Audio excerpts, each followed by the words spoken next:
Knowledge Point Academy.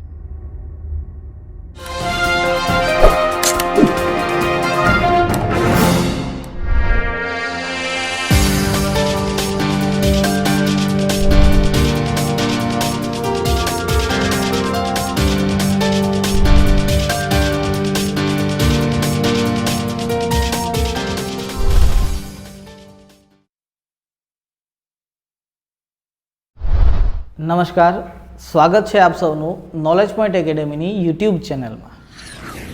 Technical ચેન્જીસના કારણે ઘણા સમય બાદ મળીએ છીએ.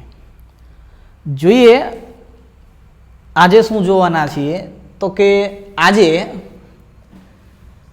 એક જોવાના છીએ પ્રશ્નકાળ અને એક જોવાના છીએ શૂન્યકાળ. ઘટના એવી ઘટે છે કે આ વીકમાં મને આ અઠવાડિયાના બુધવારે સવારમાં 12 વાગ્યા બાદ મને મંગળવાર રાત હશે અને ત્યારબાદ જે 12 વાગ્યા હશે પછી જે સંસદીય બાબતોના મંત્રી છે આપણા વર્તમાન, નામ છે પ્રહલાદ જોશી. તેણે એક ટ્વીટ કર્યું અને ટ્વીટ બાદ જે લોકસભાની ઓફિશિયલ વેબસાઇટ છે, જેને લોકસભા સચિવાલય હેન્ડલ કરતું હોય છે, ત્યાં એક રિપોર્ટ રજૂ કર્યો. આ રિપોર્ટની અંદર એ વાત કહેવામાં આવી કે આ વખતે જે આપણું સત્ર ચાલવાનું છે, જેને આપણે ચોમાસું સત્ર કહીએ છીએ, આ સત્ર 14 સપ્ટેમ્બરે શરૂ થશે અને પૂરું થશે 1 ઓક્ટોબર. લગભગ 15 દિવસનું સત્ર છે, 15 થી 16 દિવસનું સત્ર છે. સંસદીય પ્રક્રિયાની અંદર આ વખતેના સત્રમાં પ્રશ્નકાળ અને શૂન્યકાળ રહેશે નહીં. આવું આ રિપોર્ટની અંદર જે છે, પ્રેસ રિલીઝની અંદર રજૂ કરવામાં આવ્યું. આ જ વસ્તુ પ્રહલાદ જોશીએ પણ કીધી હતી પોતાના ટ્વીટમાં. પહેલી વાત. ત્યારબાદ 15 દિવસનું સત્ર છે, લગભગ સારી વાત છે. 2 દિવસ પહેલા અથવા તો 1 દિવસ પહેલા આપણા ગુજરાતના રાજ્યપાલે દરેક એમએલએને સત્રની અંદર જોડાવા માટે એક પરિપત્ર બહાર પાડ્યો હતો. જોજો એ પરિપત્રને સરખી રીતના, અને આપણા ગૃહ મંત્રાલયનું જે પણ કોટેશન જે છે એને પણ જોશો તો તમને ખ્યાલ આવશે કે ગુજરાતની અંદર અથવા તો ગુજરાતની વિધાનસભામાં ખાલી 5 દિવસનું સત્ર જ બોલાવવાનું છે. અને આ 5 દિવસના સત્રની અંદર 1 દિવસ પ્રણવ મુખર્જીના શોક માટે જે છે જવાનું છે. આનો અર્થ કે આપણે કામ કેટલા દિવસ કરવાનું છે? ખાલી 4 દિવસ. અહીંયા 15 દિવસ જે છે કામ થશે. રીઝન એક જ આપ્યું છે, પ્રશ્નકાળ અને શૂન્યકાળને મને બાદ કરવાનું અથવા તો આ વખતેની સંસદીય પ્રક્રિયાની અંદર ન રાખવાનું. તો કે COVID-19 છે. બોલે કોરોનાના કારણે સંક્રમણ આટલું બધું ફેલાય નહીં સંસદની અંદર, એટલા માટે પ્રશ્નકાળ અને શૂન્યકાળને સ્થગિત કરી દેવામાં આવ્યા છે. રદ કરી દેવામાં આવ્યા છે એવું નથી કીધું, રાઈટ ને? સ્થગિત કરવાની વાત કરી. જેવું સ્થગિત કરવાની વાત પ્રહલાદ જોશીએ કરી, ત્યારબાદ તો કે જે વિરોધ પક્ષના નેતા છે રાજ્યસભામાં, નામ છે એનું ગુલામ નબી આઝાદ. તો આઝાદ સાહેબ એવું કહે છે કે પ્રશ્નકાળ ખતમ કરવાનો અર્થ એવો થાય છે કે સંસદીય પ્રક્રિયાની અંદર લોકતંત્રની હત્યા. પહેલી વસ્તુ. નબી સાહેબે અથવા તો ગુલામ નબીએ પત્ર પણ લખ્યો છે વેંકૈયા નાયડુને, જે આપણા રાજ્યસભાના સભાપતિ છે અથવા તો આપણા ઉપરાષ્ટ્રપતિ છે, કે પ્રશ્નકાળને તમે સાવ રદ ન કરો. પ્રશ્નકાળને 1 કલાકનો રાખી દો અને શૂન્યકાળને 30 મિનિટનો રાખી દો, કોઈ વાંધો નહીં. પણ પ્રશ્નકાળને તમે સાવ ખતમ કરવાની વાત કરો છો, એ ન કરો.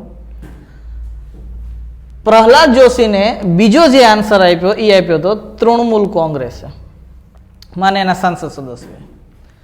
બોલે કે તમે ભારતની અંદર ડિક્ટેટર સિસ્ટમ લાગુ કરવાનો પ્રયત્ન કરો છો અર્થાત એકીકૃત મને જે છે પ્રણાલી લાગુ કરવાની વાત કરો છો, લોકતંત્ર આનીથી આગળ ચાલી શકશે નહીં, આવું તૃણમૂલ કોંગ્રેસનું કહેવું છે. આપણે પોલિટિકલ ડિબેટની અંદર નહીં જઈએ કે કોણે શું કર્યું. આપણો સવાલ તો બસ પ્રશ્નકાળ અને શૂન્યકાળની અંદરથી હશે હંમેશા. પણ એ સમજવાનું છે કે લોકતંત્રની અંદર જ્યારે વિરોધ પક્ષ વિરોધ કરે છે સત્તાધારી પાર્ટીનો, તો આનો અર્થ કે આનાથી કોઈ ફરક તો પડતો હશે ભારતીય લોકતંત્રની અંદર, આ તો ફિક્સ છે. શ્યામા પ્રસાદ મુખર્જી હતા, 1951-52 ની વાત કરું છું, જ્યારે પહેલી વાર જવાહરલાલ નહેરુએ સરકાર બનાવી હતી. આઝાદી બાદ જે છે પહેલી ચૂંટણી થઈ હતી 51-52માં, ત્યારબાદ જે છે આવ્યા હતા. ત્યારે શ્યામા પ્રસાદ મુખર્જીને મને જવાહરલાલ નહેરુ સાથે બનતું ન બેસ્યું, એટલા માટે અલગ જે છે પાર્ટી બનાવી નાખી. જેવી પાર્ટી અલગ, જે આજે આપણે બીજેપી કહીએ છીએ, ભારતીય જનતા પાર્ટી. તો એક સમય જનતા દળ અથવા તો જનતા સંઘ જે છે હતું, તો એ શ્યામા પ્રસાદ મુખર્જીના કારણે. ઘટના એવી ઘટે છે 1962માં. બધી ડિટેલ કરશું, પ્રશ્નકાળ અને શૂન્યકાળ શું છે, પણ પહેલા એ સમજો પ્રશ્નકાળ અને શૂન્યકાળનું મહત્વ શું છે. 1962માં ઇન્ડો ચાઇના વોર થયું હતું. ઇન્ડો ચાઇના વોર થયું હતું એટલે આપણા ભારતનો મેપ જોજો સરખી રીતના, તો એની અંદર કાશ્મીર આવી રીતના દેખાડેલું છે. અને આ ઇન્ડો ચાઇના વોરના કારણે આ ભાગ જે છે એ જતો રહ્યો હતો મને ચાઇના પાસે, એટલા માટે આને આપણે અક્સાઈ ચીન કહીએ છીએ. હવે આની અંદર ચાઇના આપણી પાસેથી જીતી તો જાય છે યુદ્ધ, ત્યારબાદ સત્ર ભરાય છે સંસદની અંદર, વર્તમાન લોકસભા જે છે ત્યાં છે. જેવું સત્ર ભરાય છે એટલે પ્રશ્નકાળની અંદર પ્રશ્ન પૂછે છે. કોણ પ્રશ્ન પૂછે છે? તો કે જવાહરલાલ નહેરુને પૂછે છે. બોલે અચ્છા બતાવો કે ચાઇનાનો આ જે ભાગ છે અક્સાઈ ચીન, જે એક સમય આપણો હતો આજે જતો રહ્યો છે, તમારે આના પર શું કહેવું છે? તો જવાહરલાલ નહેરુ આન્સર આપે છે આની અંદર. બોલે કે આ આખો ભાગ જે છે એ બર્ફીલો ભાગ છે. બર્ફીલો ભાગ છે અને અહીંયા ખેતી અથવા તો કૃષિ થતી નથી. અને કદાચ એ ભાગ ચાઇનામાં પણ જતો રહ્યો હોય તો આનાથી આપણને કોઈ લાભ નથી, અને ભારતની ઇકોનોમીને આનાથી કોઈ ફરક પડતો નથી. આ વસ્તુ સહન નથી થતી. એટલે કાઉન્ટર સવાલ કરે છે, અનુપૂરક ક્વેશ્ચન, જેને સપ્લિમેન્ટરી ક્વેશ્ચન કહેવાય. જવાહરલાલ નહેરુને કહે છે, જોજો જવાહરલાલ નહેરુનો ફોટો મને એની મૃત્યુ થવાની હતી એની પહેલાના સમયનો, મને 62-64 સુધીના જે પિક્ચર છે આની અંદર કાઉન્ટર સવાલ કહે છે. બોલે કે એમ તો તમારા માથા પર વાળ નથી, રાઈટ ને? આની અંદર કહે છે કે આપકે સર પર ભી બાલ નહીં है तो क्या आपकी गर्दन उड़ा दे? સમજો, આ છે પ્રશ્નકાળનું મહત્વ. કે પ્રશ્નકાળની અંદર તમે પ્રધાનમંત્રી હોય કે કોઈ પણ સદસ્ય હોય, એ વાત અલગ છે કે પ્રશ્નકાળમાં દરેક મંત્રાલયોના મંત્રીઓને સવાલ કરવામાં આવે છે, પણ પ્રધાનમંત્રીને પણ એ સવાલ કરી શકાય છે પ્રશ્નકાળમાં. આ છે લોકતંત્રની અંદર પ્રશ્નકાળનું મહત્વ. હમણે ડીવાયએસઓનું રિઝલ્ટ જે છે એવું પ્રિલિમ્સનું, મેઇન્સની તૈયારી કરવાની છે એ છોકરાઓ માટે ખાસ જે છે મને આ જે છે ટોપિક કામનો છે. પ્લસ મેઇન્સ આવી ગઈ એ પહેલાં એક ઇન્ટરવ્યૂ આવ્યું હતું આપણા જીપીએસસીના ચેરમેનનું. એની અંદર આપણા જીપીએસસીના ચેરમેને કીધું હતું કે અમારી મનસા લગભગ ગુજરાતની અંદર 100 અથવા તો જીપીએસસી 115 કે 114 એક્ઝામ લઈ લીધી છે. આનો અર્થ એવી એક્ઝામ હશે કે અમુકની પ્રિલિમ થઈ ગઈ હશે તો મેઇન્સ બાકી હશે, અમુકની પ્રિલિમ્સ અને મેઇન્સ બંને થઈ ગયું હશે તો ઇન્ટરવ્યૂ બાકી છે, અને અમુકનું પ્રિલિમ્સ મેઇન્સ અને ઇન્ટરવ્યૂ ત્રણેય થઈ ગયા હશે તો પોસ્ટિંગ બાકી છે. તો આપણા જે વર્તમાન ચેરમેન છે જીપીએસસીના એવું કહે છે આની અંદર કે અમારી પહેલી પ્રાયોરિટી એ થશે કે આ 115 કે 114 એક્ઝામો જે બાકી છે, રાઈટ ને, એને પૂરી કરવાનો રહેશે. પ્લસ એ ઇન્ટરવ્યૂ બાદ તમે જોઈ લેજો લગભગ 2 કે 3 રિઝલ્ટ તો આવી ગયા. એક પીઆઈનું આવ્યું અને એક ડીવાયએસઓ પ્રિલિમ્સનું આવ્યું. તો બસ જો એ જ પ્રોસેસ. અને આ પ્રોસેસ ગુજરાતમાં થાય છે એવું નથી. કદાચ નો ખ્યાલ હોય તમને લોકોને તો જીપીએસસી અથવા તો જ્યારે પહેલીવાર અનલોકડાઉન, મારે લોકડાઉન ખોલવાની વાત કરવામાં આવી હતી, ત્યારે ઘણા બધા સચિવાલયો ખુલી ગયા હતા. તો રાજસ્થાન પીસીએસે પણ આ જ કર્યું હતું, જેને આપણે આરએસ કહીએ છીએ. યુપી પીસીએસે પણ આ જ કર્યું હતું અને બિહાર પબ્લિક સર્વિસ કમિશને પણ આ જ કર્યું હતું. શું? તો કે બાકી રહેલી જેટલી એક્ઝામ છે, રાઈટ ને, એના રિઝલ્ટ જે છે બહાર પાડવા અને વધારેમાં વધારે લોકોને ભરતી પ્રક્રિયાની પ્રોસેસને આગળ જે છે વધારીને કન્ડક્ટ કરવામાં આવે. આ પહેલી પ્રાયોરિટી થઈ હતી. તો અત્યારે જો તમને એમ હોય કે નજીકના સમયની અંદર જ કોઈ એક્ઝામ લેવાશે, જો કે હું અહીંયા ખોટો પડવા માંગુ છું, 100% ખોટો પડવા માંગુ છું, પણ જે ધારણા બતાય છે એ જ તમને લોકોને કહું છું કે તમને એમ હોય કે કદાચ આપણી એક્ઝામ નવેમ્બર અથવા તો ડિસેમ્બરની અંદર લેવાશે તો એ નહીં લેવાય. હું વાત કરું છું જીપીએસસીની. જો આની અંદર ગુજરાત ગૌણ સેવાને હું જોડી દઉં તો એક વસ્તુને સમજો જરા, કે બિન સચિવાલયની એક્ઝામમાં લગભગ 15 લાખ કરતાં વધારે છોકરાઓ ફોર્મ ભરે છે અને એક્ઝામ આપવાનું વિચારે છે. હું 15 બોલું છું, 4 લાખ માઇનસ કરું છું, છતાં પણ કહું છું, જો તમે એવું ઈચ્છતા હોય કે નવેમ્બર ડિસેમ્બરમાં બિન સચિવાલયની એક્ઝામ આવશે તો એ નહીં આવે. વિચાર કરો એક વસ્તુ, એટલા માટે અત્યારે સમજાવું છું, કારણ કે પ્રશ્નકાળ અને શૂન્યકાળને રદ કરે છે. શેના કારણે? તો કે એ કરે છે COVID-19ના કારણે. તો તમને એવું લાગે છે કે 15 લાખ છોકરાઓને એક સાથે બેઠાડીને એક્ઝામ હોલની અંદર એક્ઝામ કન્ડક્ટ કરશે? આટલો મોટો રિસ્ક તો કોઈ નહીં લે, કોઈ સરકાર નહીં લે. અને કદાચ એક્ઝામ કન્ડક્ટે કરી લીધી તો આની રિસ્પોન્સિબિલિટી અને એકાઉન્ટેબિલિટી કોના પર રહેશે જરા કહી દો? તો એ ક્યારેય નહીં થાય. એટલા માટે જીપીએસસીના ચેરપર્સને આ જે નિર્ણય લીધેલો છે કે બાકી રહેલી એક્ઝામોને પ્રોસેસ આગળ વધારવાની છે, એ 100% સાચો નિર્ણય છે. કારણ કે આની અંદર જોખીમ ઓછું છે, જ્યારે અહીંયા સૌથી વધારે જોખીમ છે.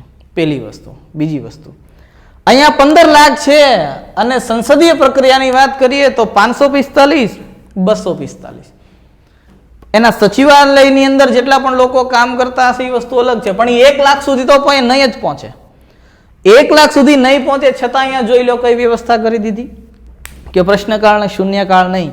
તો જો તમે એ ઇમેજ કરતા હોય કે અમારા લોકોને એક સાથે એક્ઝામ કન્ડક્ટ કરે, એ પોસિબલ નથી. જ્યાં સુધી સ્થિતિ નોર્મલ નહીં થાય ત્યાં સુધી નવી એક્ઝામ કોઈ કન્ડક્ટ નહીં થાય. આ ફિક્સ છે.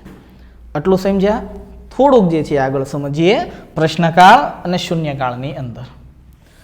ઘટના એવી ઘટે છે કે વિરોધ પક્ષના લોકો, જે જોશી સાહેબની વાત છે, પ્રહલાદ જોશી, એનો વિરોધ કરવાનું શરૂ કરી દે છે.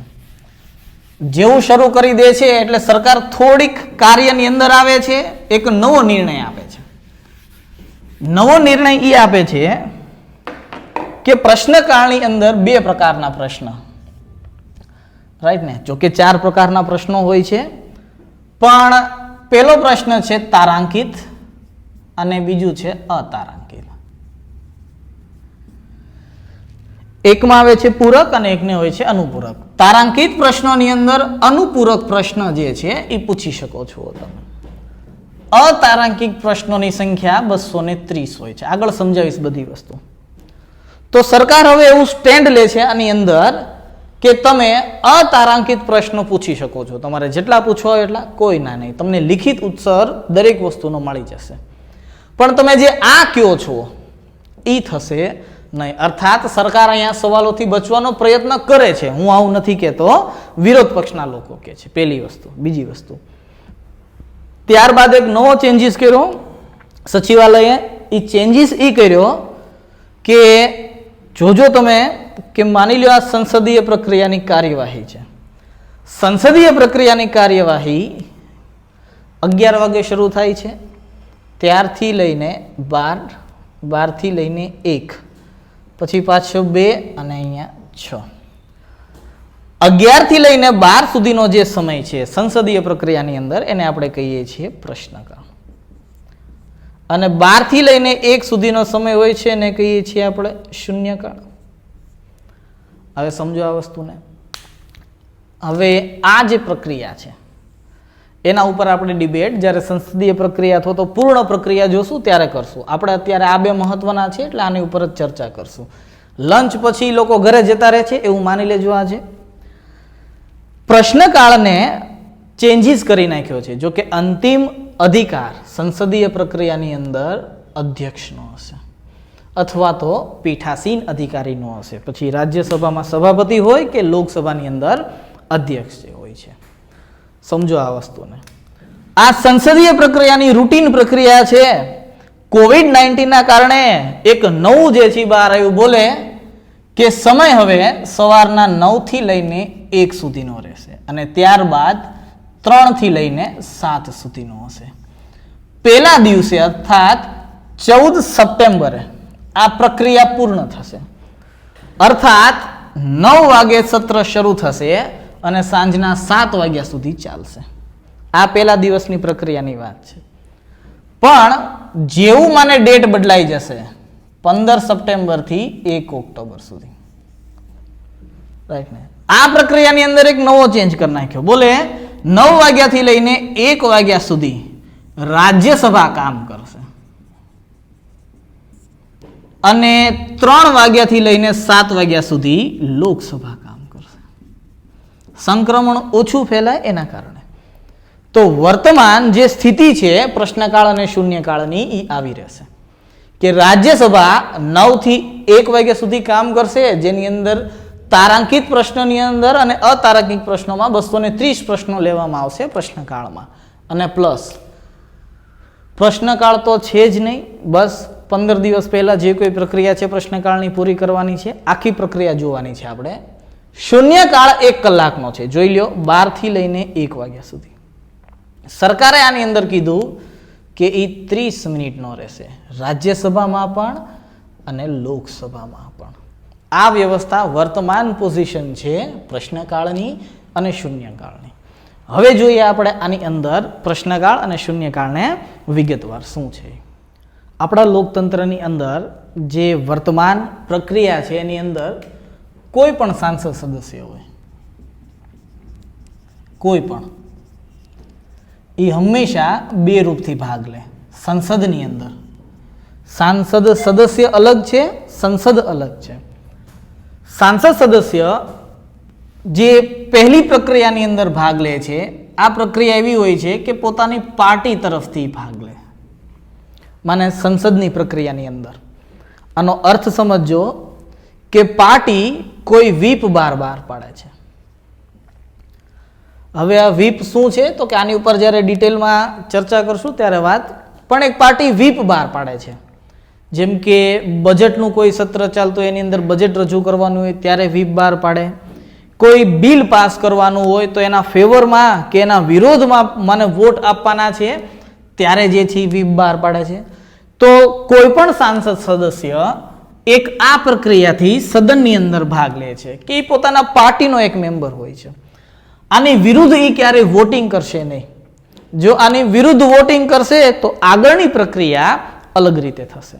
એ પ્રક્રિયા શું છે, કેમ છે, એ બધી વસ્તુ સાઈડમાં, આપણે પ્રશ્નકાળ અને શૂન્યકાળને સમજવાનું છે. એટલા માટે મોટામાં મોટી વાત એમ માની લ્યો કે એક વ્યક્તિ પાર્ટી તરફથી, સાંસદ સદસ્ય પાર્ટીનો સદસ્ય બનીને સંસદની અંદર ભાગ લે છે, જે પાર્ટીના રૂલ્સ એન્ડ રેગ્યુલેશન પ્રમાણે કામ કરે છે. અને બીજી રીતે એ જ સાંસદ સદસ્ય સ્વૈચ્છિક રીતે સંસદની પ્રક્રિયાની અંદર ભાગ લે છે. આ જ સ્વૈચ્છિક રીતે જ્યારે એ ભાગ લે છે ત્યારે એ પ્રશ્નકાળ અને શૂન્યકાળ પર ડિબેટ કરવાનું શરૂ કરે છે. લોકતંત્રની સૌથી મોટામાં મોટી શક્તિ સંસદીય વ્યવસ્થાની અંદર તો કે આ 2 જ કાળ છે, રાઈટ ને. રીઝન હતું સ્વૈચ્છિક રૂપથી જ્યારે એ પ્રશ્ન કરવાનું શરૂ કરશે ત્યારે આન્સરે મળશે. પ્રશ્નકાળનું સૌથી મોટામાં મોટું ઇમ્પોર્ટન્સ એ છે કે 125 કરોડની જનતા જે સવાલોથી વિમુખ થઈ ગયેલી છે તેને સરકાર કયા કયા કાર્યો કરે છે એના વિશે જાણકારી જે છે મળશે. ફોર એક્ઝામ્પલ, પ્રશ્નકાળ જે રીતે સદનની અંદર અથવા તો કેન્દ્રની અંદર હોય છે એ જ રીતે રાજ્યોની અંદર વિધાનસભામાં પણ હોય છે, વિધાન પરિષદમાં પણ હોય છે. સમજો આ વસ્તુને. માની લ્યો જ્યારે દિલ્હીની ચૂંટણી આવતી હતી ત્યારે એક વસ્તુ ચર્ચામાં હતી, કદાચ ખ્યાલ હોય તો, આની અંદર અરવિંદ કેજરીવાલ જે વર્તમાન દિલ્હીના મુખ્યમંત્રી છે એ એક સેન્ટેન્સ વારાઘડીએ બોલતા કે ગુજરાતના જે સીએમ છે તેણે 180 કરોડ રૂપિયા પ્લેન પાછળ વાપર્યા અને અમે એટલા જ રૂપિયા જે છે એ મહિલાઓને ફ્રીમાં મેટ્રો માટે અને બસમાં ટિકિટ મળે એની માટે વાપરેલા હતા. તો આ સવાલ પ્રશ્નકાળમાં પૂછી શકાય. અર્થાત માની લ્યો કે કોઈ વિરોધ પક્ષનો નેતા હશે અથવા તો કોઈ પણ સદસ્ય હશે એ પ્રશ્નકાળની અંદર પ્રધાનમંત્રીને અને મુખ્યમંત્રીને, હું વિધાનસભાની પણ વાત કરું છું, લોકસભા રાજ્યસભાની પણ જે છે વાત કરું છું, એ સવાલ પૂછી શકે છે. આ પ્રશ્નકાળ આટલો બધો મહત્વપૂર્ણ છે. હવે જોઈએ પ્રશ્નકાળનો ઇતિહાસ શું છે, ત્યારબાદ જોશું પ્રશ્નકાળની અંદર અથવા તો પ્રશ્નકાળની પ્રક્રિયા કઈ કઈ છે. જોઈએ આની અંદર આગળ આપણે જે સંસદીય વ્યવસ્થા લીધેલી છે એ લીધી છે બ્રિટનના સંવિધાનમાંથી. એ તો બધાને ખ્યાલ છે. બ્રિટનના સંવિધાનની અંદર પહેલીવાર પ્રશ્નકાળનો ઉલ્લેખ જોવા મળ્યો હતો 1721માં. 1721માં બ્રિટનના જે શાસક હતા નામ હતું એનું જ્યોર્જ. પણ જે ભારત આવ્યા હતા જ્યોર્જ એ પંચમ હતા, આ ફર્સ્ટ હતો. તો જ્યોર્જ ફર્સ્ટના સમયમાં પહેલી વાર કાર્યકારી અધિકાર વધારવામાં આવ્યા, એના કારણે સંસદીય વ્યવસ્થાની અંદર પ્રશ્નકાળને એડ કરી દીધો અને ઇનડાયરેક્ટલી ભારત ઉપર શાસન કરવાનું શરૂ કર્યું હતું અંગ્રેજોએ. અને ત્યારબાદ 1858 બાદ ડાયરેક્ટ શાસન જે છે આવી ગયું હતું. પહેલા કંપનીના માધ્યમથી રૂલ કરતા હતા, ત્યારબાદ જે છે એ ડાયરેક્ટ ક્રાઉનનું શાસન આવી ગયું હતું. એટલા માટે તમે જોજો સરખી રીતના કે 1773નો જે એક્ટ આવ્યો હતો એની અંદર કોઈ પણ પ્રશ્નકાળની કે કોઈ અધિકાર આપવાની વાત નહીં હોય. અધિકાર આપવાની વાત 1858 બાદ શરૂ થશે, કારણ કે 1857માં વિદ્રોહ થઈ ગયો હતો. પહેલી વસ્તુ. બીજી વસ્તુ, ભારતીય મને કહીએ ને કે લોકતંત્રની અંદર, જ્યારે એ સમયે લોકતંત્ર તો નહોતું, પણ લોકતંત્રની અંદર થતો ભારતમાં પહેલી વાર પ્રશ્નકાળની વાત આવી 1892ના અધિનિયમની અંદર. પહેલી વાર ભારતના નાગરિકોને અથવા તો એસેમ્બલીના મેમ્બરોને એ અધિકાર આપવામાં આવ્યો કે તમે પ્રશ્નો પૂછી શકો છો. કોઈ ના નથી. પ્રશ્ન પૂછી શકો છો એવું કીધું 1892માં. પ્રશ્ન પૂછ્યો નહોતો. પ્રશ્ન પૂછ્યો તો પહેલી વાર 1893માં. કદાચ સવાલ પૂછે કે પ્રશ્ન કાળ જે છે ક્યારે શરૂ થયો હતો, તો કે 1892માં. પણ પહેલી વાર પ્રશ્નકાળનો ઉપયોગ ક્યારે કરવામાં આવ્યો હતો, તો કે એ કરવામાં આવ્યો હતો 1893માં. ઘટના શું હતી એ સમજજો. એ સમયે અંગ્રેજો જેટલા પણ ગામડાઓ હતા, જેટલા પણ, તેનું આકલન કરવા માટે નીકળતા હતા સૈનિકો અંગ્રેજો. જ્યારે આ આકલન કરવા માટે નીકળતા હતા ત્યારે આ ગ્રામીણ દુકાનદારો જેટલા પણ હતા એ લોકોનું દરેકનું આકલન કરવા જતા હતા. ત્યારે અંગ્રેજો આ ગ્રામીણ લોકોનું મને જે છે શોષણ કરતા હતા. અર્થાત જેટલા પણ અધિકારીઓ ગામડાની અંદર દાખલ થશે એના રખરખાવથી લઈને જેટલો પણ ખર્ચ લાગશે એ આ બધા દુકાનદાર ઉપર હશે. એટલા માટે પહેલી વાર 1893માં આ ક્વેશ્ચન ઉપાડવામાં આવ્યો કે અમે તમને લોકોને ટાઈમ ટુ ટાઈમ ટેક્સ આપીએ છીએ, પરંતુ તમારા જે પણ કોઈ સૈનિકો છે એ આવીને એનો ખર્ચો અમારી ઉપર નાખે છે. આ વસ્તુ લીગલ છે, લોફુલ છે કે લોફુલ નથી. ત્યારબાદ અંગ્રેજોએ આની ઉપર સ્ટે મૂકી દીધો. અર્થાત ત્યારબાદ કોઈ પણ અંગ્રેજ અધિકારીને ગામડાઓના જે દુકાનદાર છે એના ઉપર કોઈ પણ પ્રકારનો ભારિત ખર્ચ નાખવાની ના પાડી દીધી હતી. આ ભારતીય ઇતિહાસમાં અથવા તો બંધારણીય ઇતિહાસમાં પહેલી બાબત હતી 1893ની, જેની અંદર પ્રશ્ન અથવા તો પ્રશ્નકાળનો સદુપયોગ થયો હોય. થોડીક વાર માટે જોવાની અંદર તો 1892 અને 1893 છે. આનો અર્થ એવો થાય છે 1858 થી 1893 થતા થતા લગભગ 90 થી 100 વર્ષ સુધીનો સમય આપણને મળી જાય છે. પણ આ પહેલી વાર 1892માં જ કેમ પ્રશ્ન પૂછવાનો અધિકાર આપ્યો, તો કે એનું રીઝન હતું કે 1885માં ભારતીય કોંગ્રેસની સ્થાપના થઈ હતી. ઇન્ડિયન નેશનલ કોંગ્રેસની. 72 પ્રતિનિધિ દ્વારા બોમ્બેમાં જેવી સ્થાપના થઈ ગઈ હતી કોંગ્રેસની, ત્યારબાદ તો કે પહેલી વાર એક મંચ મળ્યું હતું ભારતને, એક સ્ટેજ મળ્યું હતું. સમજો આ વસ્તુ. એટલા જ માટે શરૂઆતી મને કોંગ્રેસને પ્રેશર કુકર જે છે કહીએ છીએ, કે જ્યારે પણ પ્રેશર કુકરની અંદર હવા સેફટી વાલ્વ કહીએ છીએ, કે જ્યારે પણ પ્રેશર કુકરની અંદર હવા ભરાશે એક સેફટી વાલ્વ હોવો જોઈએ જેના કારણે હવા જે છે બહાર આવી જાય. કારણ કે 1857માં એક સેફટી વાલ્વ નહોતો. એ પ્રેશર કુકર આટલું બધું જે છે ગરમ થઈ ગયું હતું કે બ્લાસ્ટ થઈ ગયું હતું 1857માં. 1857નો બ્લાસ્ટ બીજી વાર ન થાય એટલા માટે એક સેફટી વોલ જોતી હતી અંગ્રેજોને, જે આપણને 1885માં મળી. એ વસ્તુ અલગ છે કે આ ડફરીનના મગજની ઉપજ હતી, પણ આ એનું કામ જોઈ લ્યો 1892માં. અને આજે જે પ્રશ્નકાળ છે હવે એને જે છે સમજો. આ તો ઇતિહાસ થયો કે ભારતમાં કઈ રીતના આવ્યો.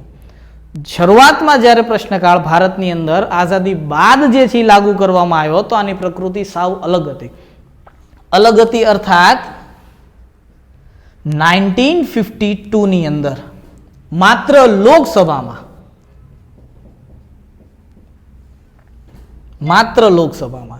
પ્રશ્નકાળ હતો. એવું નહોતું કે રાજ્યસભામાં નહોતો, રાજ્યસભામાં પણ પ્રશ્નકાળ હતો.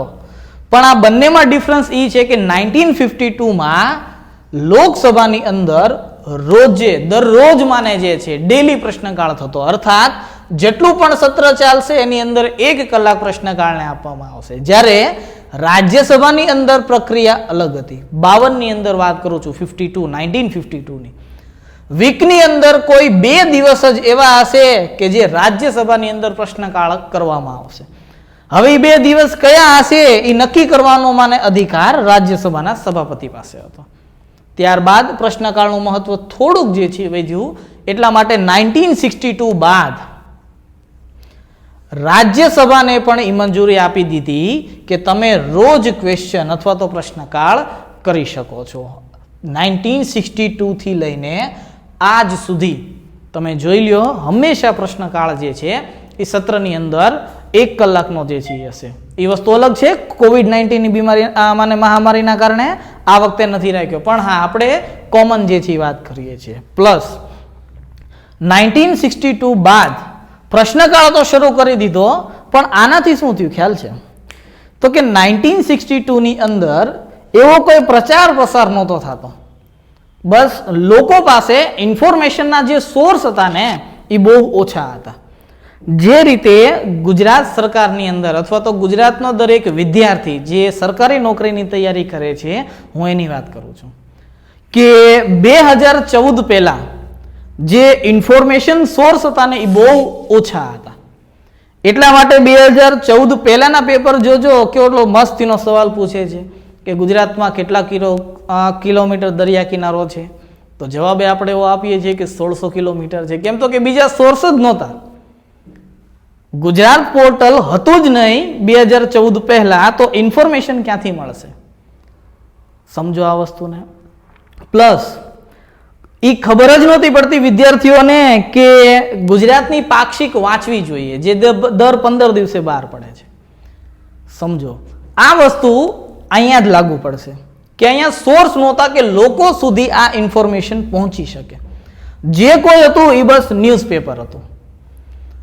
ત્યારબાદ લોકસભા અને રાજ્યસભાની અંદર માને સંસદીય પ્રક્રિયાની અંદર એક ચેન્જીસ થાય છે. 1991માં.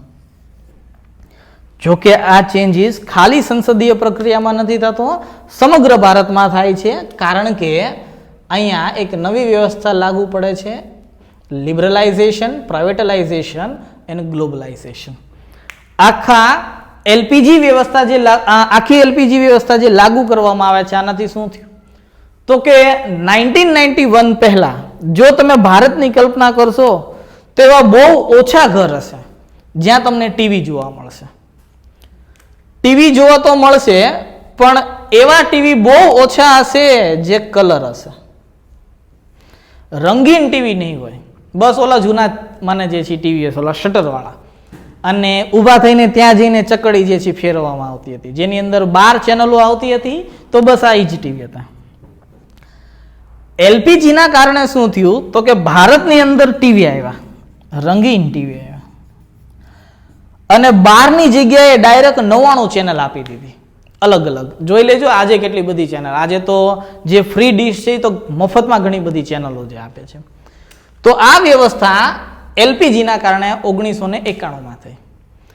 જેવી ખબર પડી ગઈ 1991ના કારણે, તો રૂલ્સ એન્ડ રેગ્યુલેશન જે બનાવશે સંસદ, એને તો પહેલા ખબર હશે આ વસ્તુની.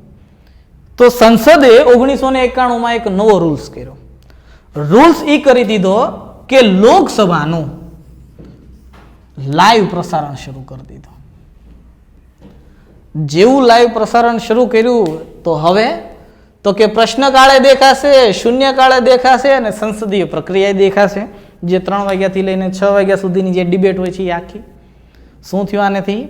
તો કે જેટલા પણ સંસદ સદસ્યો હતા એ લોકોની અંદર એક ઉર્જા જે છે આવી કે ક્વેશ્ચન પૂછાવા જોઈએ, અને જે પણ કોઈ સંસદ સદસ્ય સવાલ પૂછે છે એનો જવાબ સરકારે આપવો જે છે મજબૂરી. જુઓ, આ જ છે રિવોલ્યુશન.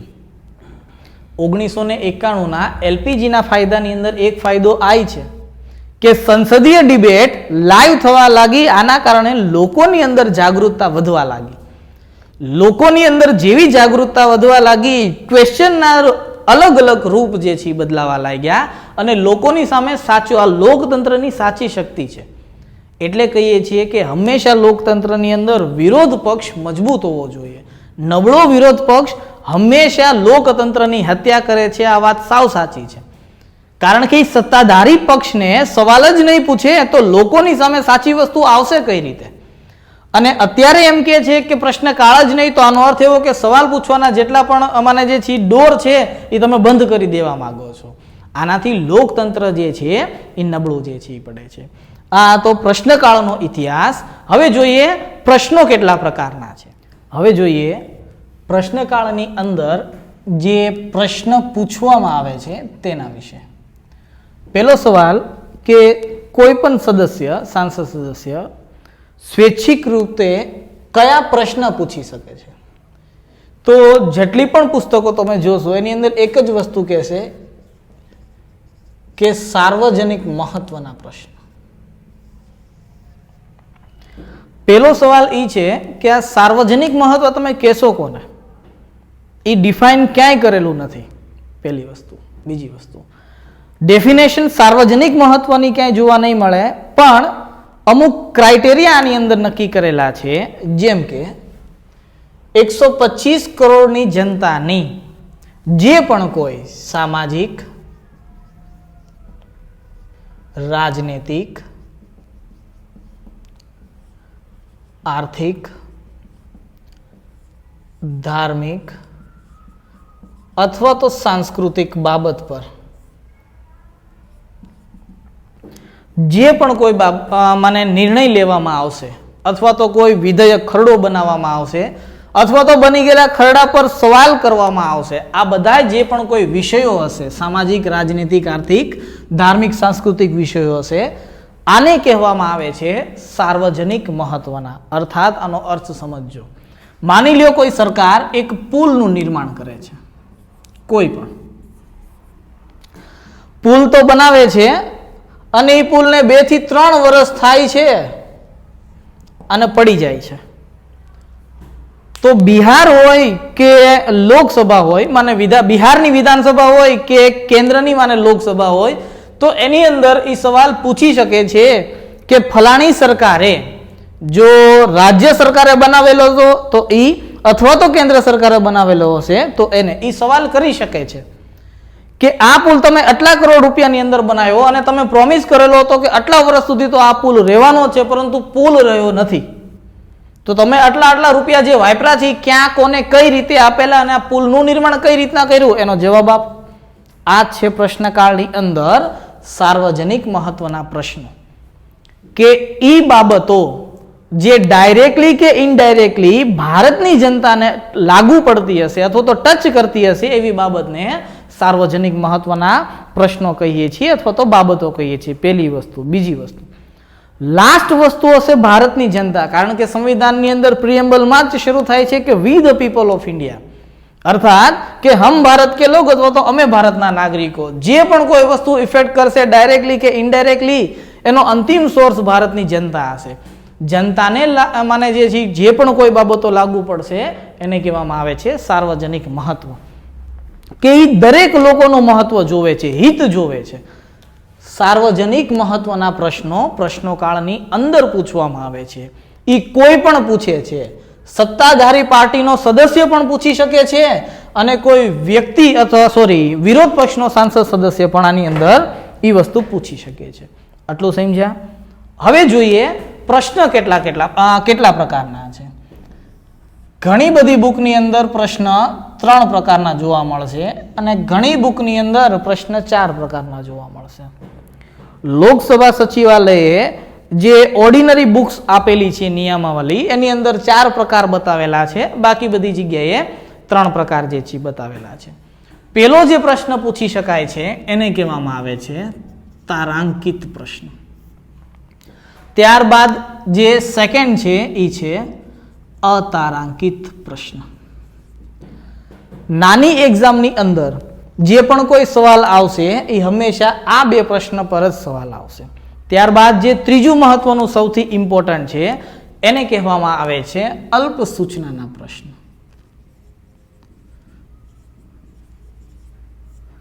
અને ત્યારબાદ જે ચોથું પણ નોટ લિસ્ટ, એનું કારણ છે, કારણ કે આ સરકારી સદસ્યોને પૂછવામાં આવે છે.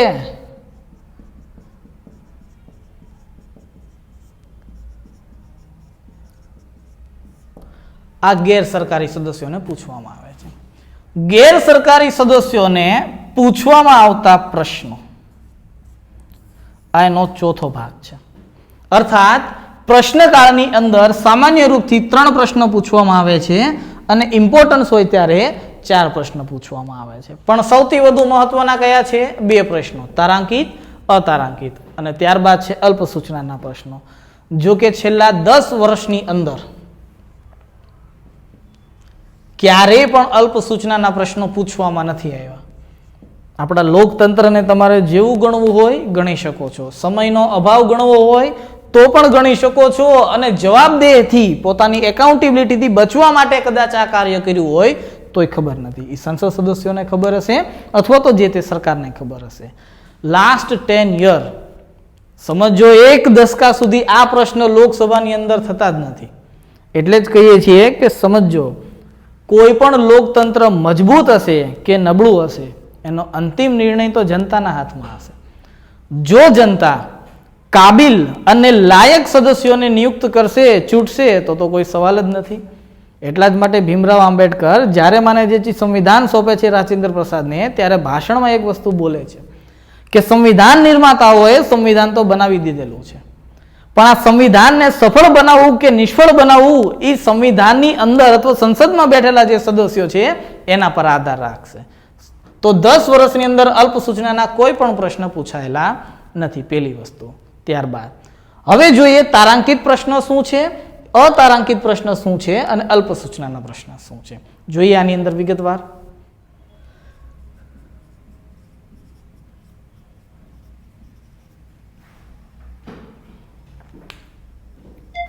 જોઈએ મિત્રો તારાંકિત પ્રશ્ન.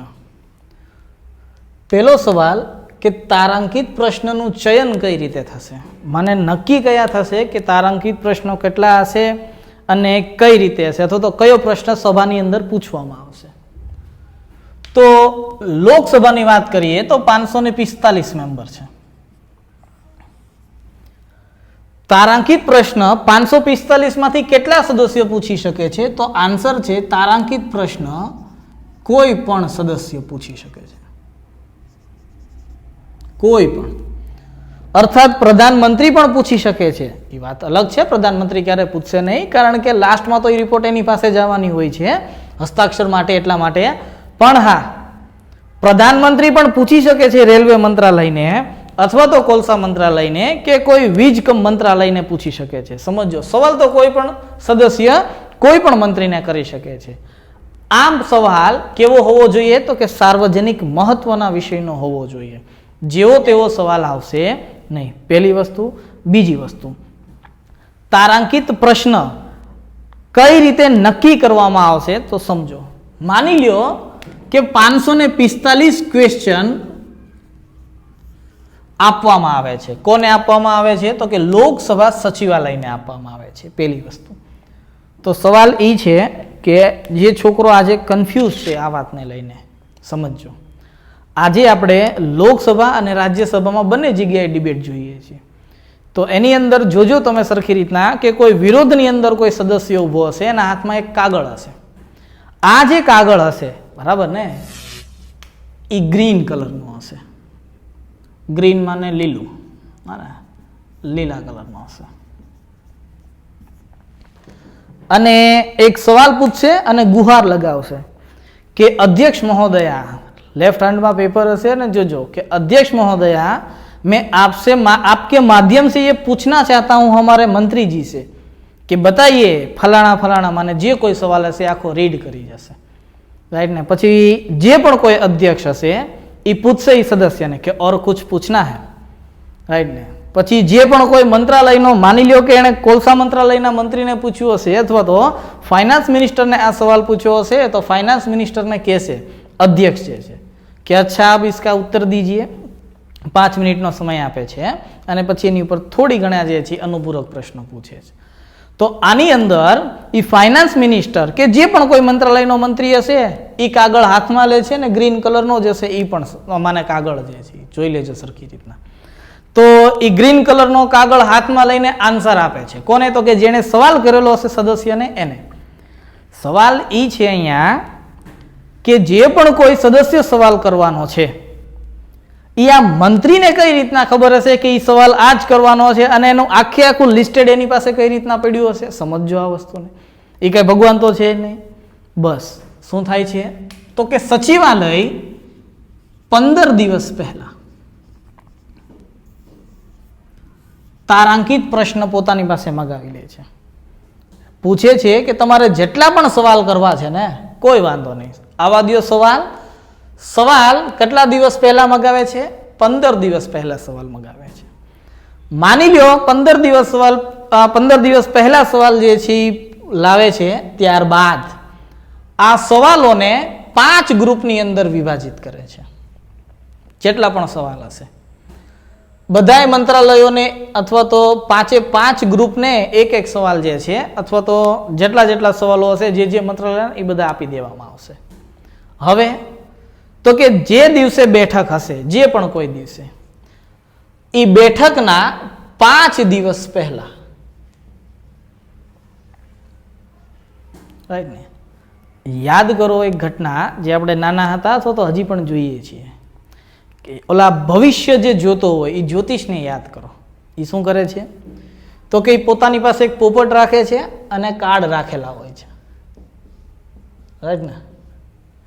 જેવા કાર્ડ રાખેલા હોય છે એટલે પોપટને પાંજરામાંથી ખોલે છે. પોપટ આવે છે અને કોઈ એક કાગળ જે છે એને પૂછે છે કે તોતુરામ સાહેબ કા કોઈ લકી કાર્ડ જો है वो चुनो, राइट ने. तो पोपट આવે છે અને એક કાર્ડ જે છે ચૂઝ કરે છે. જેવું કાર્ડ ચૂઝ કરે છે બસ એ જ્યોતિષ તમારું ભવિષ્ય કાર્ડમાં જે રીતે લખેલું હોય આખે આખું વાંચી જાય છે. અહીંયા તો 545 સવાલ છે, રાઈટ ને. અને અહીંયા જવાબ દેવા માટે ટાઈમ તો ફિક્સ છે, 1 જ કલાક, એનાથી વધારે તો નહીં. એટલા માટે નક્કી કર્યું કે આમાંથી ટોટલ 20 સવાલ પૂછવામાં આવશે. ખાલી 20 તારાંકિત પ્રશ્નો. આ 20 સવાલ એવા હશે 545 માંથી જેના ઉપર સ્ટાર કરેલો હશે, એટલા માટે એને તારાંકિત પ્રશ્નો કહેવામાં આવે છે. આ 20 સવાલનો જવાબ જે પણ કોઈ મંત્રી હશે એને મૌખિક રૂપથી આપવાનો હોય છે. બસ મૌખિક રૂપથી જેવું આપવાનું શરૂ કરશે, 20 સવાલોનો જવાબ જરૂરી નથી કે 20 સવાલોના જવાબ મૌખિક રૂપથી આપે અને પરિપૂર્ણ જ હોય, રાઈટ ને. આજ સુધી માને 70 વર્ષની અંદર એવી એક પણ લોકસભા નથી ગઈ, આ લોકસભાને છોડીને. હો, કેમ તો કે આના ઉપરથી કદાચ કરંટનો સવાલ ફસાતો હોય તો આ લોકસભાને બાદ કરીને આ 17મી ચાલે છે, તો 16 લોકસભા સુધી એવી એક પણ લોકસભા નથી ગઈ જેણે સંસદ સત્રની અંદર આ 20 સવાલોના જવાબ આપેલા હોય. આનો અર્થ કે મંત્રી કોઈ 20 સવાલોના જવાબ પૂરા આપી શકતા નથી. પણ આની પહેલાનું જે સત્ર ગયું, ચોમાસા પહેલાનું સત્ર, બજેટ સત્ર, એની અંદર પહેલીવાર એવું થયું કે એક મંત્રાલયે 20 સવાલોના જવાબ મૌખિક રૂપથી આપ્યા હતા. આ 70 વર્ષની અંદર પહેલીવાર થયું જ્યારે 20 સવાલોને મૌખિક રૂપથી આપ્યા હતા. તો આ સરકારનો પ્લસ પોઈન્ટ હતો સંસદીય પ્રક્રિયાની અંતર્ગત. એકલા સરકારના માઇનસ પોઈન્ટ જ ન ખબર હોવી જોઈએ, પ્લસ પોઈન્ટ પણ એટલા હોવા જોઈએ. કેમ તો કે જ્યારે તમને જીપીએસસી મેઇન્સ અને યુપીએસસી મેઇન્સની અંદર સવાલ પૂછશે ત્યારે યુપીએસસીમાં પૂછશે કે આપ કે વિચાર સે બતાઈએ અને જીપીએસસીની અંદર પૂછશે કે તમારા વિચારોને રજૂ કરો. તો વિચાર એકલો નેગેટિવ જ ન હોવી જોઈએ. સમજો, આન્સર રાઇટિંગ કરીએ છીએ જીપીએસસી મેઇન્સની અંદર ત્યારે એક વસ્તુ ખાસ ધ્યાન રાખવાની હોય છે કે ઇન્ટ્રોડક્શન, ત્યારબાદ જે પણ કોઈ કમી છે એ, ત્યારબાદ એના જેટલા ફાયદા છે એ, અને લાસ્ટમાં કન્ક્લુઝન. તો આ વસ્તુ અથવા તો સરકારની એકલી નેગેટિવ નો ખબર હોવી જોઈએ, પોઝિટિવ પણ ખબર હોય. તો આ સરકારનો પ્લસ પોઈન્ટ હતો કે એક મંત્રાલયે 20 ક્વેશ્ચનના આન્સર જે છે આપ્યા. અત્યાર સુધી તો કોઈ આપતા નહોતા, એટલા માટે એક નવો નિયમ જે છે બનાવ્યો. શું? સમજો, સંસદીય વ્યવસ્થાની અંદર છટકબારી બહુ વધારે હશે, રાઈટ ને? લિબરલ જે છે રાખેલું છે. આપણું લોકતંત્ર એકદમ લિબરલ છે, કોઈ વધારે જે છે રિજિડ વ્યવસ્થા નથી.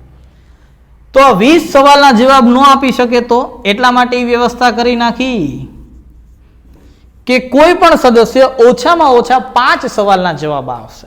કઈ રીતે આપશે? તો કે મૌખિક રૂપથી જે છે આપશે.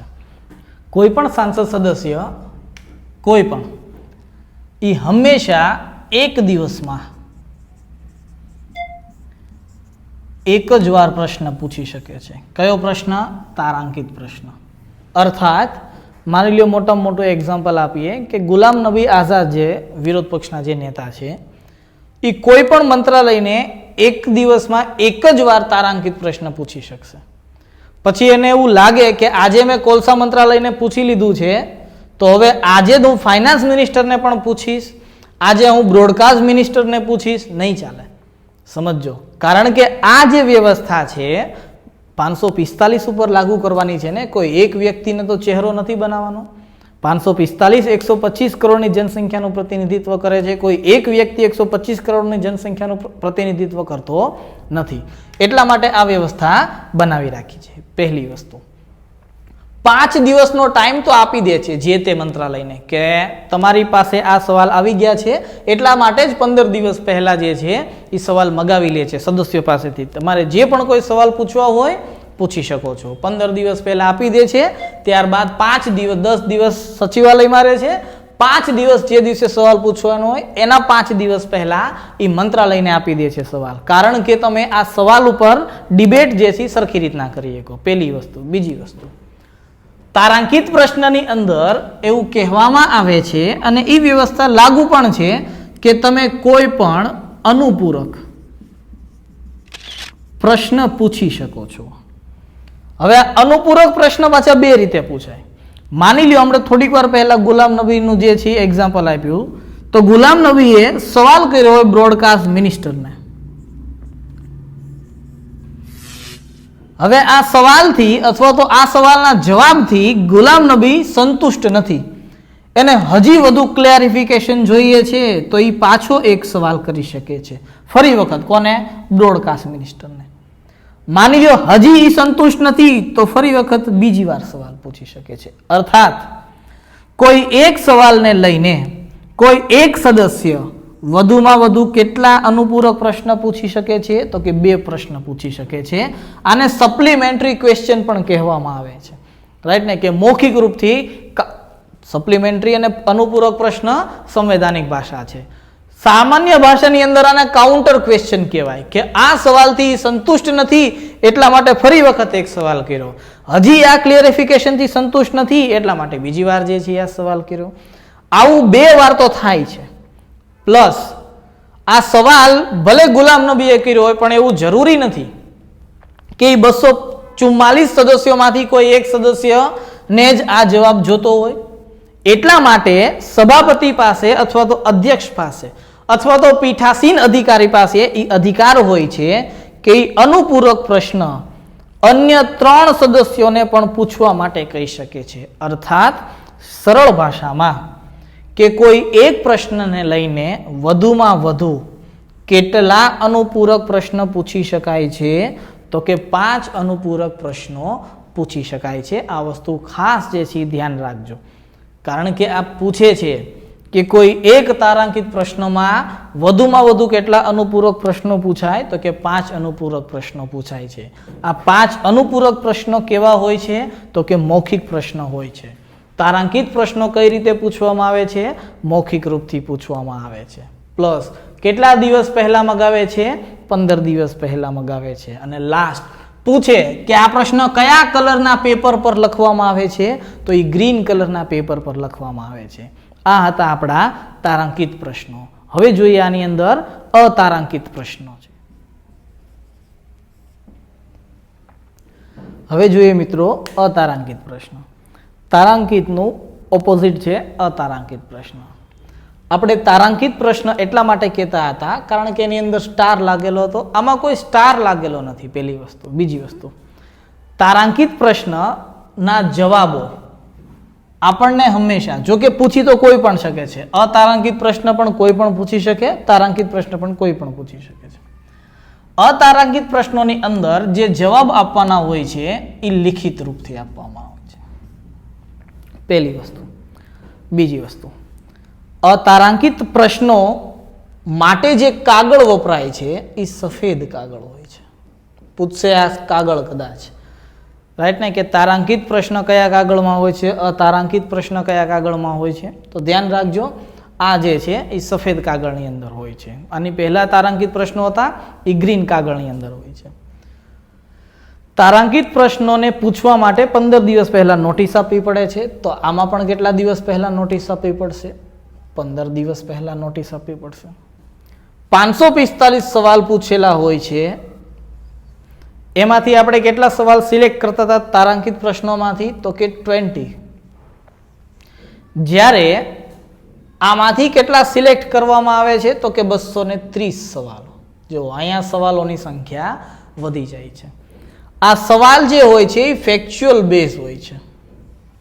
અર્થાત માને કેટલી ટ્રેન શરૂ થઈ, ક્યાંથી કઈ ટ્રેન જાય છે, કેટલી ટ્રેનનું પ્રાઇવેટાઇઝેશન કરી નાખ્યું, કેટલા રૂલ્સ બીઝી આવ્યા, કેટલા ઝોન જે છે એ શરૂ થયા, જે કોઈ વ્યવસ્થા છે. મને ફેક્ટ બેઝ ક્વેશ્ચન વધારે હોય છે આની અંદર, જેની અંદર વિરોધ પક્ષના લોકો સરકાર પાસેથી જે ઇન્ફોર્મેશન ન ખબર હોય અથવા તો જે ઇન્ફોર્મેશન સાજા ન કરી હોય સરકારે, એ ઇન્ફોર્મેશનને કલેક્ટ કરવાનો પ્રયત્ન કરે છે. ત્યારબાદ આગળ તારાંકિત પ્રશ્ન એક દિવસમાં કેટલા પૂછી શકાય છે? તો કે 1 સવાલ પૂછી શકાય છે કોઈ પણ સદસ્ય દ્વારા. જ્યારે અતારાંકિત પ્રશ્ન એક દિવસની અંદર કોઈ એક સદસ્ય વધુમાં વધુ કેટલા પૂછી શકે છે? તો કે 10 જે છે પૂછી શકે છે. અને લાસ્ટ, તારાંકિત પ્રશ્નોની અંદર અનુપૂરક પ્રશ્ન પૂછી શકાય છે, જ્યારે અતારાંકિત માને જે છે પ્રશ્નોમાં કોઈ પણ પ્રકારનો અનુપૂરક પ્રશ્ન પૂછવામાં આવતો નથી. કારણ કે તારાંકિત પ્રશ્નોની અંદર મૌખિક રૂપથી આન્સર આપવાનો હોય છે, એટલા માટે કાઉન્ટર સવાલ કરી શકો છો, સપ્લિમેન્ટરી ક્વેશ્ચન. આનો સવાલનો જવાબ જ લેખિત રૂપથી તમે આપો છો, તો અહીંયા કોઈ કાઉન્ટર અથવા તો સપ્લિમેન્ટરી ક્વેશ્ચન કરવાનો કોઈ જે છે મને સવાલ ઊભો જ નથી થતો. એટલા માટે અહીંયા કોઈ પણ પ્રકારનો સપ્લિમેન્ટરી ક્વેશ્ચન પૂછવામાં આવી શકતો નથી. તારાંકિત પ્રશ્નો જોયા, અતારાંકિત પ્રશ્નો જોયા. હવે જોઈએ આપણે અલ્પ સૂચનાના પ્રશ્નોને. જોઈએ મિત્રો હવે અલ્પ સૂચનાના પ્રશ્નો. અલ્પ સૂચનાના પ્રશ્ન તારાંકિત અને અતારાંકિત પ્રશ્નો કરતાં થોડાક અલગ છે. તારાંકિત અને અતારાંકિત પ્રશ્નોની અંદર આપણે જોયું હતું કે સાર્વજનિક મહત્વની અંદર અથવા તો સાર્વજનિક મહત્વના પ્રશ્નો હોય તેને લેવામાં આવે છે. જ્યારે અલ્પ સૂચનાના પ્રશ્નોની અંદર થોડીક ડેફિનેશન છોડે છે અને કહે છે કે લોકહિતની જો કોઈ બાબત હોય તો એ અલ્પ સૂચનાના પ્રશ્નોની અંતર્ગત પૂછી શકાય છે. આ વસ્તુ ખાસ જે છે ધ્યાન રાખજો. આની પહેલા જે 2 પ્રશ્નો હતા એ સાર્વજનિક બાબત છે અને આ લોકહિતમાં પૂછવામાં આવેલા પ્રશ્નો છે. પ્રશ્નકાળ અને તારાંકિત પ્રશ્નો અને અતારાંકિત પ્રશ્નોની અંદર જે પણ કોઈ તારાંકિત પ્રશ્નોની વ્યવસ્થા છે એ જ વ્યવસ્થા અલ્પ સૂચનાના પ્રશ્નોની અંદર લાગુ પડે છે. અર્થાત તારાંકિત પ્રશ્નના ઉત્તર મૌખિક રૂપથી દેવાય છે, તો આના પણ જવાબ કઈ રીતે દેવા છે? તો કે મૌખિક. પહેલી વસ્તુ. બીજી વસ્તુ, તારાંકિત પ્રશ્નોની અંદર અનુપૂરક પ્રશ્નો પૂછાય છે, તો અહીંયા કયા પ્રશ્નો પૂછાશે? તો કે અનુપૂરક પ્રશ્ન. બસ અહીંયા થોડીક વ્યવસ્થા અલગ છે. તારાંકિત પ્રશ્નોની અંદર કીધું કે વધુમાં વધુ 15 દિવસ પહેલા નોટિસ જે છે આપવામાં આવે છે. અહીંયા દિવસો થોડાક બદલાઈ જાય છે. છે કે સવાલ કરતા પહેલા 10 દિવસ પહેલા નોટિસ આપવામાં આવે છે. આ વ્યવસ્થાને સરખી રીતના જે છે એ થોડીક ધ્યાનમાં આવજો. 10 દિવસ પહેલા. હવે જુઓ, પ્રશ્ન તારાંકિત અને અતારાંકિત પ્રશ્નની અંદર અધ્યક્ષનો વિવેકાધિકાર ખાલી આટલો જ હતો. અધ્યક્ષ અથવા તો પીઠાસીન અધિકારી, સભાપતિ હોય કે અધ્યક્ષ હોય. પીઠાસીન અધિકારીનો એક જ માને જે છે આની અંદર કહીએ ને કે એકાધિકાર હતો કે એ નક્કી કરશે કે આની અંદર પહેલો ક્વેશ્ચન કયો રહેશે, બીજો કયો રહેશે, ત્રીજો કયો રહેશે, મને આવી રીતના સિક્વન્સ નક્કી કરશે. 20 સવાલ કયા હશે એ નક્કી નહીં કરે, પહેલી વસ્તુ. બીજી વસ્તુ, અલ્પ સૂચનાના પ્રશ્નોની અંદર શું છે તો કે એને સમજો સરખી રીતના. માની લ્યો 10 દિવસ પહેલા નોટિસ ન આપ્યા, 7 દિવસ પહેલા જ નોટિસ આપી હોય કે મારે આ સવાલ પૂછવો છે પ્રશ્નકાળની અંદર અથવા તો પ્રશ્નકાળના સમયને, તો આ 7 દિવસ પહેલા આપેલી નોટિસને એક્સેપ્ટ કરવું કે ન કરવું, આ કોનો વિવેકાધિકાર રહેશે તો કે પીઠાસીન અધિકારીનો વિવેકાધિકાર રહેશે. આ પહેલી વસ્તુ. બીજી વસ્તુ, અધ્યક્ષ તો કહી દે છે કે કોઈ વાંધો નહીં, અલ્પ સૂચનાના પ્રશ્નો પૂછો, પણ માની લ્યો આપણે ગુલામ નબી આઝાદનું એક્ઝામ્પલ લીધું છે, તો એક્ઝામ્પલ આગળ કન્ટિન્યુ કરીએ કે ગુલામ નબી આઝાદને એમ થાય કે ચલો માની લ્યો અલ્પ સૂચનાના પ્રશ્નોની અંદર મારે કોલસા મંત્રાલયને કોઈ સવાલ કરવો છે અને એ વાત એ અધ્યક્ષને સોંપે છે, રાઈટ ને. મને પરિપત્ર આપે છે કે સવાલ જે છે મારે આ પૂછવો છે 7 દિવસ પહેલા. અધ્યક્ષ આ વાતને એક્સેપ્ટ કરે છે, પણ અધ્યક્ષ આ વાતને એક્સેપ્ટ ક્યારે કરશે તો કે અહીંયા એક રિસ્ટ્રિક્શન છે. રિસ્ટ્રિક્શન શું છે સમજો. અધ્યક્ષ પેલા કોલસા મંત્રાલય સાથે વાદ વિવાદ કરશે. માની કોલસા મંત્રાલયને પૂછશે અથવા તો એની જાણ કરશે કે આ સવાલ લેવામાં આવે, તમે આના માટે તૈયાર છો કે નહીં.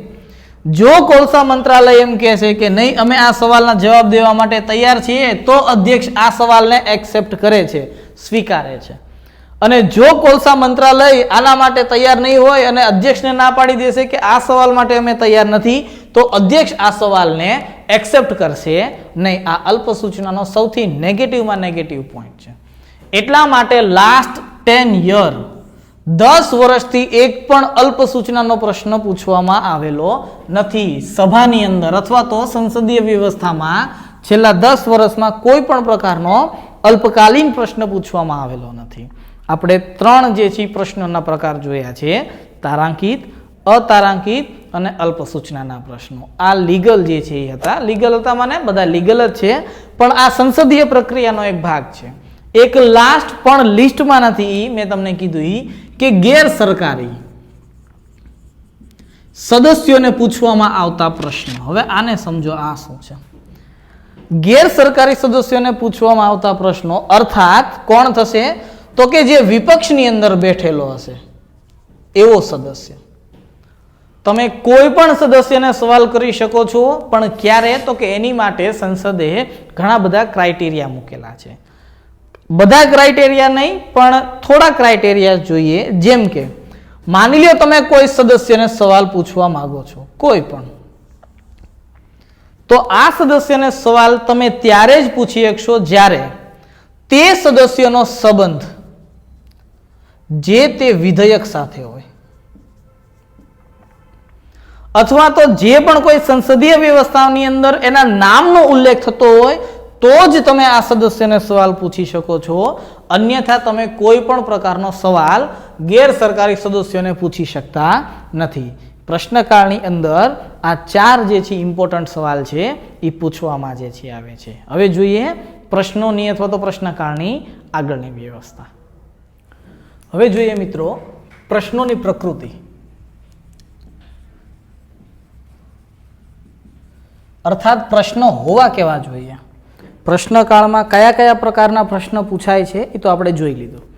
હવે જોઈએ કે પ્રશ્નો કેવા હોવા જોઈએ, એની લિમિટેશન હોવી જોઈએ કે ન હોવી જોઈએ. હંમેશા યાદ રાખજો, લોકતંત્રની અંદર દરેક વસ્તુની અંદર અથવા તો દરેક બાબતોમાં લિમિટેશન હશે. ક્યારેય કોઈ વ્યક્તિને, કોઈ વસ્તુને કે કોઈ પ્રક્રિયાને અનલિમિટેડ પાવર ક્યારેય નહીં આપવામાં આવે. તો પ્રશ્નોની પ્રકૃતિની અંદર પ્રશ્નોની પણ લિમિટેશન હશે. તો આની અંદર પહેલી લિમિટેશન છે કે હંમેશા વધુમાં વધુ 150 શબ્દોના સવાલ હોવા જોઈએ. 150 કરતાં વધારે શબ્દોનો કોઈ પણ સવાલ હોવો જોઈએ નહીં. આ એની પહેલી પ્રકૃતિ થઈ શબ્દોની અંદર. ત્યારબાદ તો કે સેકન્ડ વસ્તુ કીધી છે કે બેફિઝૂલ ન હોવા જોઈએ, અર્થાત પ્રશ્નો જે છે એ ચોક્કસ હોવા જોઈએ. એવું ન થવું જોઈએ કે સંસદીય પ્રક્રિયાની અંદર જ્યારે કોઈ ક્વેશ્ચન કરવામાં આવે ત્યારે જે છે મને આની અંદર હસવું જે છે આવે. 2009માં એકવાર સવાલ એવો પૂછ્યો હતો કે સ્ટાર વોર થવાની સંભાવના છે કે નહીં. આ સવાલ અંતરિક્ષમાં જે છે એ મંત્રાલયને પૂછવામાં આવ્યો હતો.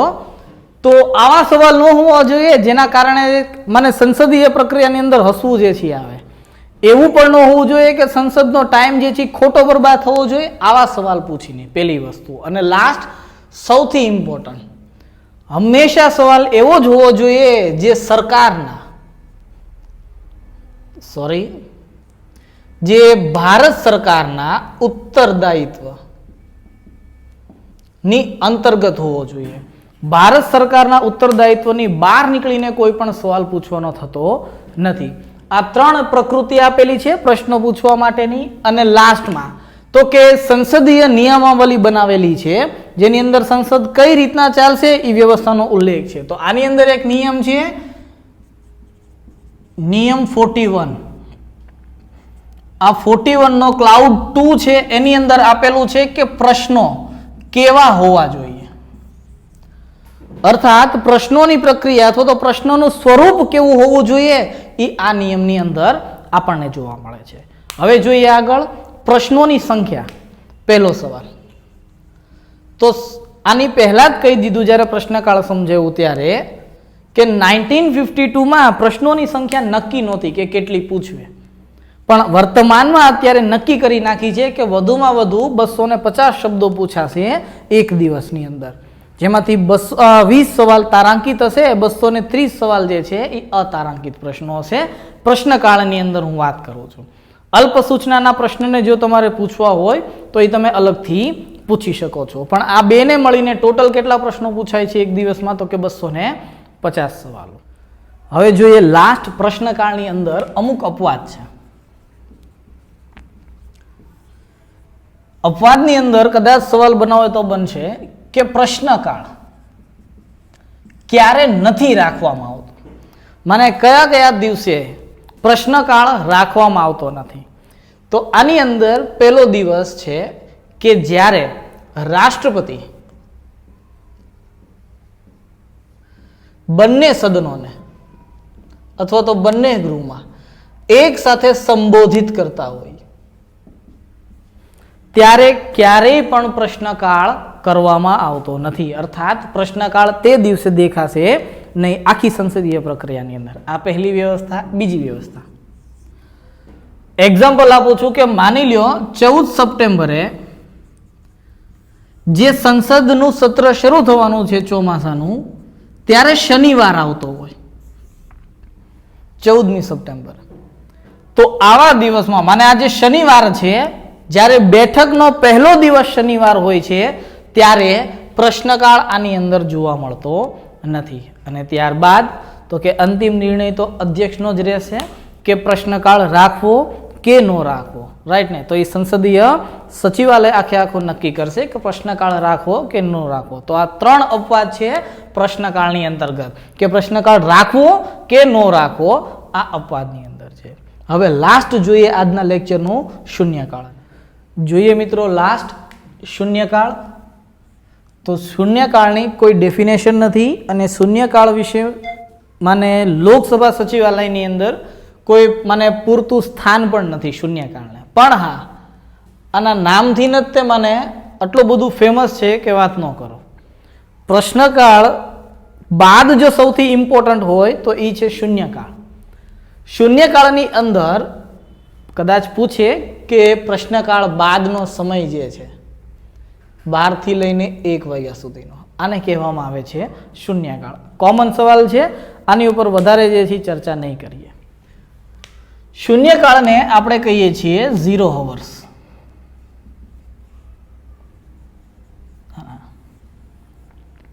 એટલા માટે 0 hour કહેવાય છે કારણ કે 12 વાગે સ્ટાર્ટ થાય છે. અને આ નામ 0 hour એ સંસદે પોતાની રૂપે નથી રાખ્યું. 1960 થી 70 માને આ 60 ના દશકાની અંદર ભારતીય સંસદીય વ્યવસ્થાની અંદર એક નવી પ્રથા શરૂ થઈ. પ્રથા એ શરૂ થઈ કે જોઈ લો, આ આવે છે ક્યાં તો કે પ્રશ્નકાળ બાદ. પ્રશ્નકાળ તો 1 જ કલાક ચાલે છે. 1 કલાક ચાલ્યા બાદ 1960 થી 70 ના દશકાની અંદર સદસ્યો અલગ અલગ કાઉન્ટર સવાલ કરવાનું સ્ટાર્ટ કરે છે. પહેલી વાર કાઉન્ટર સવાલ કરવાનું સ્ટાર્ટ કરે છે, એના કારણે આ વ્યવસ્થાનો જન્મ થાય છે. શૂન્યકાળ ભારતીય સંસદીય વ્યવસ્થાની દેન છે. આ ખાસ ધ્યાન રાખજો. પ્રશ્નકાળ બ્રિટિશ સંસદીય વ્યવસ્થાની દેન છે, તો 0 hour જે છે એ ભારતીય સંસદીય વ્યવસ્થાની દેન છે. કદાચ આ સવાલ પૂછવો હોય, જો કે યુપીએસસીમાં પૂછ્યો તો કે હમારા સંવિધાન ઉધાર કા બોરા નહીં હે, અર્થાત આપણું સંવિધાન ઉધાર લીધેલું નથી, એ આપણે જાતે વિકસાવેલું છે. તો એ જોઈ લ્યો, આ આપણી જાતે વિકસાવેલું છે. આપણે સિદ્ધાંત લીધો છે મને બ્રિટનના સંવિધાનમાંથી સંસદીય વ્યવસ્થાનો, પણ એની અંદરની જે પ્રક્રિયા છે એ તો આપણે આપણી રીતના જે છે લાગુ કરીએ છીએ. તો અહીંયા એક પ્લસ પોઈન્ટ મળે છે. તો 60 થી 70 ના દશકાની અંદર આ પ્રથા શરૂ થઈ કાઉન્ટર ક્વેશ્ચન કરવાની. એટલા જ માટે શૂન્યકાળની અંદર જે પ્રશ્ન પૂછવાના આવે છે એ અલ્પ સૂચનાના પ્રશ્ન પૂછવામાં આવે છે. આ ખાસ ધ્યાન રાખજો. આની અંદર તારાંકિત, અતારાંકિત કે ગેર સદસ્યોને પ્રશ્ન પૂછવામાં આવતા નથી. અહીંયા જે પ્રશ્ન પૂછાય છે કેવા પ્રશ્ન પૂછાય છે? અલ્પ સૂચનાના પ્રશ્નો. અલ્પ સૂચનાના પ્રશ્નોની અંદર આપણે એ વસ્તુ જોઈ કે 10 દિવસ પહેલા અથવા તો એનાથી ઓછા સમયમાં નોટિસ આપવી પડે છે. અંતિમ નિર્ણય અધ્યક્ષ લે છે. અહીંયા એક મોટામાં મોટો પ્લસ પોઈન્ટ છે કે સવારના 10 વાગે અધ્યક્ષને અથવા તો પીઠાસીન અધિકારીને એક નોટિસ આપવાની હોય છે. ત્યારબાદ અધ્યક્ષ જે છે આ નોટિસને મંજૂરી આપે છે, તો તમે સવાલ કરી શકો છો. આ શૂન્યકાળનું સૌથી ઇમ્પોર્ટન્ટ વસ્તુ છે. મિત્રો, આ હતા આપણા પ્રશ્નકાળ અને શૂન્યકાળ. જતા જતા તો કે પ્રશ્નકાળ અને શૂન્યકાળ ઉપરથી જે મેઇન્સ માટેનો સવાલ જે છે એ મેઇન્સ માટેનો સવાલ જે જોઈ લો એને સરખી રીતના. સવાલને લખવું હોય તો લખી લેજો કે શૂન્યકાળ વર્તમાન સ્થિતિમાં એક પ્રાસંગિક સંવૈધાનિક બાબત છે. તેના ફાયદા અને ગેરફાયદાઓનું વર્ણન કરો. આ તમારો સવાલ રહેશે 150 શબ્દોની અંદર. બસ એ જ રીતે જે રીતે આપણે 150 શબ્દોમાં પ્રશ્નકાળની અંદર જે છે પ્રશ્ન પૂછવામાં આવે છે. જો મિત્રો તમને આ વિડીયો પસંદ આવ્યો હોય તો તેને લાઈક કરો તથા જરૂરિયાત લોકો સુધી પહોંચે તેના માટે શેર કરો. Thank you.